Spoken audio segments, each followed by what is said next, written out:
Hello and welcome back to Cult Leader. I'm your cult leader, Spencer Henry, and Cult Babes, today we are getting into the holiday season with a little wholesome Thanksgiving moment. And this year, I am giving thanks that no one in my family has lost their fucking mind and tried to annihilate all of us. But that's not the case in the story I'm about to tell you. And we can actually thank my obituary co-host, Miss Madison Reyes, for this week's episode because I hadn't come across this story before, which actually really surprised me because we've had, 6 Thanksgivings together as a cult. Well, she calls me the other day and she's like, you need to do a cult leader on this story immediately. And hello, I'm a good listener. So I started to look into it. And you guys, the details are actually insane. This is a little post-Thanksgiving episode, and I'm glad it is.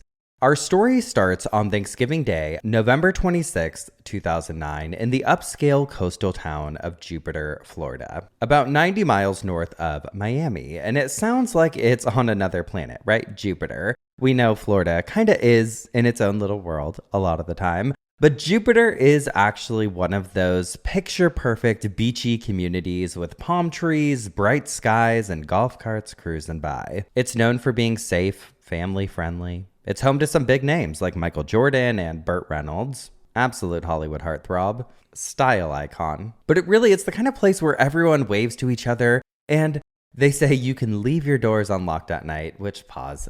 I know sometimes that's how these towns are described, right? And it can sound redundant almost, but really there was a time when people thought, I can leave my front door unlocked. No biggie, nothing happens in this town. But after doing this show for, hundreds of episodes, hundreds of years, it feels like, I have learned that's actually never been the case. Okay, it doesn't matter what decade we're talking about. It doesn't matter where in the world we're talking about. It's just not the truth. I grew up in a town like that. You could just leave your keys in the car. You don't come home until the streetlights go on. But if there's one thing I have learned, even if you go back to the quote unquote simpler times, it's never really been safe to leave the front door unlocked. That's what I'm trying to say. But I guess there was in fact a time where people just didn't know any better. They mistook a quiet, safe, small town for being somehow murder resistant. But Cult Babes, we know better. This idea of safety, this preconceived notion that nothing bad could ever happen here is what led Jim and Muriel Sitton to settle there in Jupiter, Florida, with their 6-year-old daughter, Michaela. Jim worked as a videographer for a local NBC affiliate, and we'll come back to that later on towards the end of the episode. And Muriel was a devoted mom who loved hosting family gatherings. Little Michaela had what seems like just the best childhood, such supportive parents. There's clips of her singing and putting on little shows in their living room, and it just seems like this was a home bursting at the seams with love. That Thanksgiving, the couple opened their doors to a staggering 17 family members for a big feast by the beach. Most of the guest list was from Muriel's side of the family. Her parents, Dr. Antoine and Raymond Joseph, were there. Her Aunt Carol and Uncle Michael Marriage came with their 33-year-old daughters, Lisa Knight and Carla Marriage, a child advocate who worked with teens. They were identical twins and singing partners who were close to Muriel. Lisa's husband, one of the twins, Patrick Knight, and a few family friends were also there to share the holiday meal. By 4 o'clock, the Sittons' home was buzzing with all of the things you'd expect from a busy holiday gathering. The smell of turkey and casseroles filled the kitchen, laughter and chatter coming from the living and dining rooms. People were helping to set the table or lounging with drinks in hand while watching football in the background. And right in the middle of all that buzz, was sweet little Michaela. She was like the jewel of the family, the baby in the room. 6 years old, full of energy, completely in her element when a crowd was around. She loved it. She loved singing, dancing, being the center of attention in the sweetest way that only a kid can. You know the type of kid. I mean, I was that kid. I was like, you're gonna watch me put on this fucking performance. There's gonna be singing. There is going to be a magic show. You're gonna be amazed and you're gonna love it. That day, Michaela certainly stole the spotlight and put on a mini performance for everyone. She had been practicing for her upcoming role in The Nutcracker, and she just couldn't wait to show everyone what she had learned. She spinned, she twirled, and the family was just clapping, cheering her on, recording on their phones, posting it on Facebook. It was one of those Perfectly wholesome, happy family moments. A moment that you want to just cherish and remember forever. Everything was going so perfectly. A cozy, warm Thanksgiving. Nobody could have predicted the nightmare that would soon follow. Unbeknownst to most of the guests, another name was about to be added to that Thanksgiving guest list. One nobody had expected to see that year, or perhaps ever again. It was 35-year-old Paul Michael Marriage, Muriel's cousin. His mom, Carol Marriage, was Muriel's father, Dr. Antoine Joseph's sister. That's how the family came together. And that afternoon, Paul had called his father, Michael, out of the blue and asked for directions to the Sitton's house, which was strange, unusual, because Paul wasn't actually even invited to the family gathering. In fact, he hadn't shown up to a family gathering in years. He'd always been kind of an outlier. The quiet, distant cousin who kept to himself and rarely showed up for holidays. But this year, it seems that Paul had a change of heart. So his father told him to come anyway. The day was supposed to be all about family, so the more the merrier. I mean, really, it'd be hard for a parent to say, you're not invited to a family-oriented holiday, right? So Paul showed up, and it was all going well.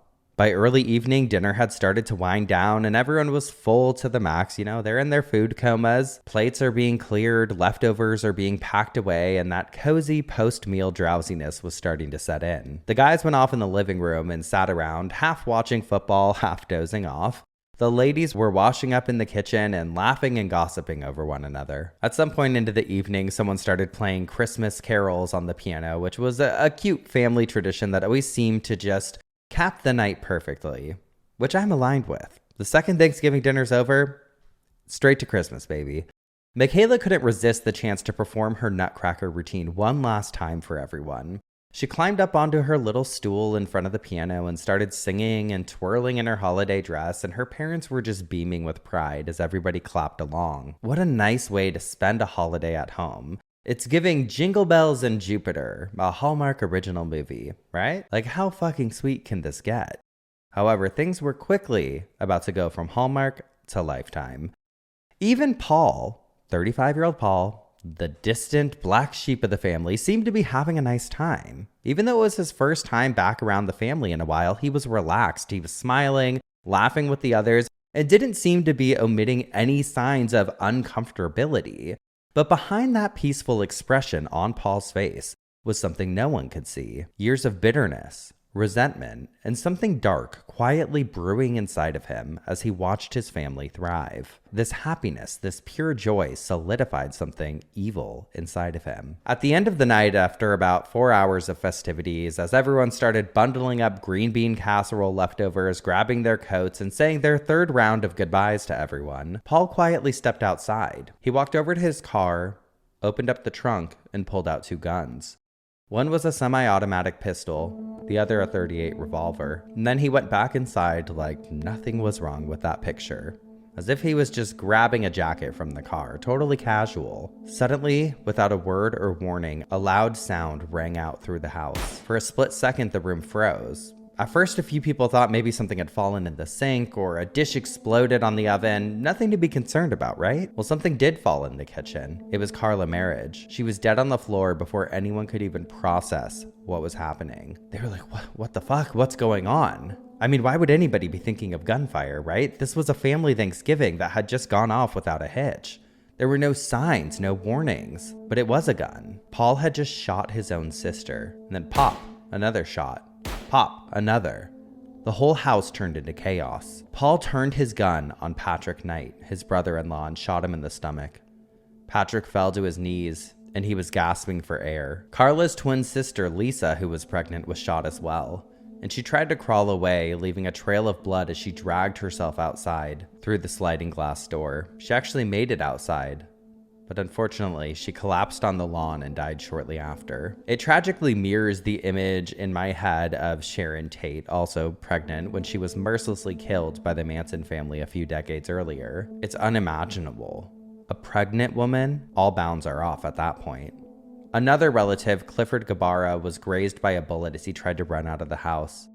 Meanwhile, Paul's 76-year-old Aunt Raymond was still just sitting frozen in the room. She didn't even have time to stand before Paul walked right up to her, shot her once in the shoulder, and again in the chest when she fell. Her husband rushed to her side, trying desperately to help her, but Paul turned the gun on him next. He aimed it and pulled the trigger, but it jammed.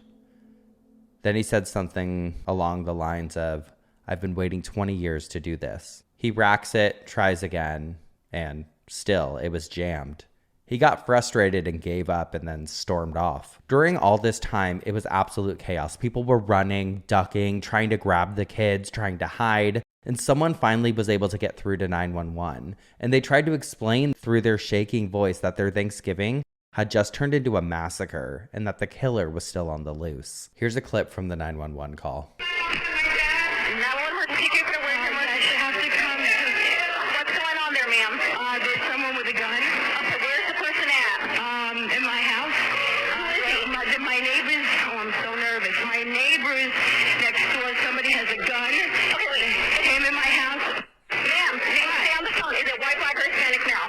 He's white. What is he wearing? Oh, I don't know what he's wearing. Why you asking me this? Ma'am, I missed off and I need to know who this person is. Does anybody know who he is? He shot multiple people. And you saw the gun? I didn't see it, but I saw the blood. Is there blood on him or is there blood on somebody else? On everybody else. I think he shot my 6-year-old daughter. He was, sir? Please hurry. So we have officers. Sir, we're on the way now. Okay, so somebody is shot. Sir, is somebody shot? That's just a clip of the 911 call, but you can hear there's absolute panic in the caller's voice. You can also hear people in the background pleading and begging for help. They need officers there now. But the worst was yet to come. Somehow, at some point while that call was being made to 911, Paul did something so cruel, so unthinkable. There's no word that really fits. A fuck ass. He's a fucking loser. The worst thing you're probably hoping he didn't do. He grabbed his .38, walked down the hall into 6-year-old Michaela's bedroom, where she was asleep in bed, surrounded by stuffed animals, and probably daydreaming about her Nutcracker performance the next day as sugar plum fairies danced in her head. Paul raised his gun and shot her as she slept. I have read several other reports. There's no clarification whether she was awake or not at the time. It's hard to imagine that she was sleeping through the chaos, but I also don't know the layout of the home. And some reports do mention that she was sleeping at the time. Afterwards, Paul walked out of the front door like it was nothing. No panic, no rush, just fully chill. He got into his blue 2007 Toyota Camry, started the engine, turned on some music, and drove off into the night, leaving behind a beach house full of bodies. His relatives' bodies. Heartless son of a bitch. Sergeant Eric Frank, one of the lead detectives on the case, said it hit him the moment he got the call. You got 17 people at a house, multiple victims, and a shooter on the loose. It's game on. By the time police and paramedics arrived, the scene was already in absolute chaos. Officers rushed in, not even knowing if the shooter was still inside of the house at the time. They kicked in doors, cleared rooms, stepped over broken glass and blood, yelling for survivors. They didn't know what they were walking into, just that it was bad. They found Carla's body inside the kitchen. She hadn't made it. Near the back of the house, a blood trail led them through the sliding glass door and out onto the lawn where they found Lisa, deceased. Her husband, Patrick, was barely alive. As I'd mentioned earlier, he'd been shot in the stomach and he was bleeding out on the floor. They rushed him to the hospital in critical condition. And then came the part that broke even the toughest officers. They walked into Michaela's room and saw her little bed, her stuffed animals, her ballet shoes laid out for the next day's performance. One of the officers said later you could still see the Nutcracker program she'd been excited about on her nightstand. And in the middle of all that sweetness was the most senseless crime. She was quickly flown by helicopter to a hospital, and they attempted to save her life, but she was declared dead at the hospital. I just cannot fucking imagine. You understand this is a deranged individual, right? It's psychologically, he's just got to be so fucked in the head. But it's not like he was just taking his rage out on his parents. It's like, that's a fucking 6-year-old, you piece of shit. Jupiter probably rarely saw anything more serious than noise complaints, from what I gather. They had no idea what had just hit. But now there were police lights, reporters packing the sidewalks, and yellow crime scene tape wrapped around the Sitton's beautiful home. You can bet your ass word spread fast. Within hours, officers confirmed the shooter was 35-year-old Paul Michael Marriage, and he'd slipped away into the night. By morning, the story exploded across the country. Every major network had the same shocking headline: Thanksgiving Massacre. The manhunt was on full force, and people were on edge. U.S. Marshals were called in. A $10,000 reward was offered for information, and Paul's face was plastered everywhere. His hideous face on TV, newspapers, highway billboards. He was Florida's most wanted fugitive killer, last seen heading south on I-95. But what was the motive? How did he become a mass shooter, willing to kill his own family? As detectives started digging, it became obvious this wasn't just a sudden breakdown, that's for sure. It was planned, meticulously so. In the weeks before the shootings, Paul had withdrawn over $10,000 in cash. He destroyed the hard drives on all of his computers, God knows what his search history was, and he'd gone on a shopping spree for weapons. He brought multiple handguns, ammunition, and even a sniper rifle. It was clear to investigators he was getting ready for that night, step by step, and it was only a matter of time. Over the next several weeks, supposed sightings poured in. Everyone was trying to get that reward, from Miami, Fort Lauderdale, even as far as Michigan, where police learned Paul had once seen a doctor a few months earlier. But every lead seemed to go cold. It was like Paul had just vanished into the night. This went on for days, and those days turned into weeks. For 5 long weeks, Paul Marriage vanished completely off the grid. No phone calls, no credit cards, no bank withdrawals, just gone. The family was on edge that he might come back to finish the job on Christmas. Can't blame him. You go through something that horrific, the PTSD has to be just astronomical. Police were running out of leads, and Paul might as well have vanished off the face of the earth at that point. Nobody had any fucking clue where he'd gone. So the police went full media blitz. His mugshot was released everywhere, every day. Paul went from Florida's Most Wanted to America's Most Wanted, literally. America's Most Wanted aired multiple full segments on the case. But then, on January 2nd, 2010, everything changed. A couple who was running this small roadside motel in Long Key, Florida, were watching television one night when a commercial for America's Most Wanted came on. There, they saw Paul's face flash across the screen and they froze. They looked at each other like, "Did you just see..." It looked exactly like one of the quiet guests who had been renting one of their rooms. The guy with the blue Toyota Camry parked out back, covered by a tarp. Curious and probably terrified, they called an operator and they went outside and lifted the tarp. They checked the license plate, and police found it was registered to Paul's father. They also told authorities Paul had paid for the room 6 months before the murders. This was all the police needed to know this was a premeditated crime. Within hours, the place was surrounded with U.S. Marshals, local deputies, SWAT, the whole 9 yards. They moved in fast and quiet like a movie. They locked down the entire area so that he couldn't escape the island. And then, in one quick strike, they smashed through the sliding glass door of his motel room. Paul jumped up and bolted toward the bathroom, which is where he kept his guns. But he never made it. Officers tased him, cuffed him, and dragged him out, alive and without firing a single shot. When he was taken out to the police car, he said he'd been struggling mentally and he didn't know what he was doing at the time. He thought about turning himself in multiple times, but was waiting for his parents to make a public statement first. Sure you were, Paul. He's a fucking loser, a coward, and a bitch. Inside, investigators found exactly what they expected. Paul had stacks of cash, several firearms, and proof that he'd been living there the entire time. He was basically hiding in plain sight just a few hours south of the crime scene. He'd checked into the room just days after the murders, and he barely left the room since. After his arrest, Paul was brought back to Palm Beach County to face trial. But it never made it that far. Because of his mental health history, he was advised to take a plea deal. In October 2011, nearly 2 years after the murders, he pled guilty to 4 counts of first-degree murder and to 2 counts of attempted murder. Jim and Muriel Sitton, who had lost their only child that night, begged prosecutors not to accept the plea deal. They wanted a full trial. They wanted the death penalty. And who can blame him?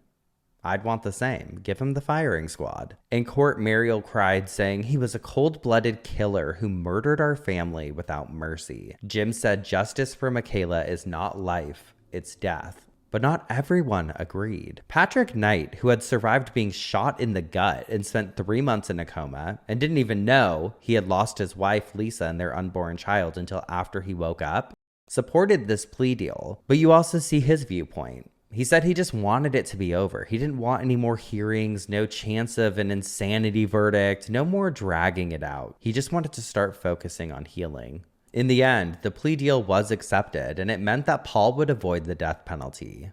But Circuit Judge Joseph Marks let him know he wasn't being spared much. He looked him straight in the eye and said, "You will never see the light of day," and sentenced Paul Marriage to 7 consecutive life sentences, one for each life taken and each life that he had tried to take. While court adjourned that day, the legal battle was far from over. In 2011, the Sittons and the Knights filed civil suits against Paul's parents, Michael and Carol Marriage, claiming they knowingly put everyone in danger that night. Remember earlier in the story, I mentioned that Michael, Paul's father, had been the one who gave Paul directions to the Sittons' house that day, despite Paul not being invited? Well, the Sittons said that cost their family everything. And evidence later showed that Michael and Carol had been scared of Paul for a long time.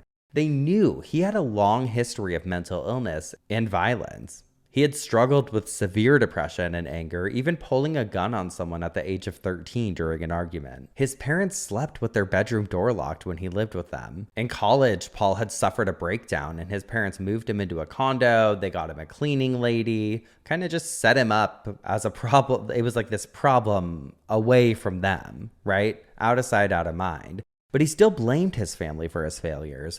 Once telling a therapist, "If I have to suffer, they should suffer too." Over time, he became obsessed with the idea that his family had ruined his life, and that resentment festered for decades. His relationship with his sisters had completely unraveled, and he was deeply jealous of them. One of his sisters, one of the twins, Carla, once even filed a restraining order on Paul after he had threatened to kill her and himself. He told her that he'd slit her throat. Carol had even made a dark joke earlier that day, knowing he had stopped taking his medication, saying, "Hope Paul doesn't come and kill us all tonight." Well, because of all of this, the Sittons and the Knights felt that Michael and Carol should have warned the family or just kept Paul away entirely, that it was their responsibility, that by inviting him, knowing his history, they'd created what lawyers called a foreseeable zone of risk. But years later, in 2015, a Florida appeals court dismissed the lawsuits. The judges ruled that families shouldn't be held legally liable for inviting troubled relatives to gatherings, writing that cases like this, while tragic, shouldn't discourage families from providing a haven to troubled relatives. The court said it was about encouraging inclusion, not fear. I don't know if I agree with that. I'm curious to hear your guys' thoughts. Do you think that Paul's parents should have been held responsible in some way for the crimes that occurred that night? It's hard to say. In the years that followed, Jim and Muriel somehow found a way to keep going, to keep surviving, even after dealing with this brutal murder in their home, including the death of their daughter, Michaela. They did eventually welcome another daughter a few years later, a new little light in their home, but they never let Michaela's memory fade. Her room stayed filled with her toys, her books, her little ballet shoes. Her parents say her spirit still fills the house, and that they live each day carrying her love. Not long after, they welcomed a second daughter, completing their family. I watched an interview with Jim and Muriel for the NBC affiliate he once worked for, and it showed them in their new life, a life with a big missing piece. But that house was once again bursting at the seams with love. Paul Michael Marriage remains in prison, serving 7 consecutive life sentences without parole.